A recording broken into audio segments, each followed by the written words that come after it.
இரண்டாம் வாசகம். மேலுலகு சார்ந்தவற்றை நாடுங்கள், அங்கு கிறிஸ்து அமர்ந்திருக்கிறார். திருத்தூதர் பவுல் கொலோசையருக்கு எழுதிய திருமுகத்திலிருந்து வாசகம்.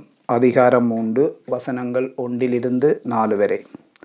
சகோதர சகோதரிகளே, நீங்கள் கிறிஸ்துவோடு உயிர் பெற்று எழுந்தவர்களானால் மேலுலகு சார்ந்தவற்றை நாடுங்கள். அங்கு கிறிஸ்து கடவுளின் பலப்பக்கத்தில் அமர்ந்திருக்கிறார். இவ்வுலகு சார்ந்தவை பற்றியல்ல, மேலுலகு சார்ந்தவை பற்றியே எண்ணுங்கள். ஏனெனில் நீங்கள் கிறிஸ்துவோடு இறந்து விட்டீர்கள். உங்கள் வாழ்வு அவரோடு இணைந்து கடவுளிடம் மறைந்திருக்கிறது.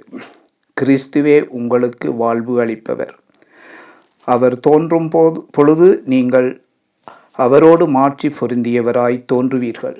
இது ஆண்டவரின் அருள்வாக்கு.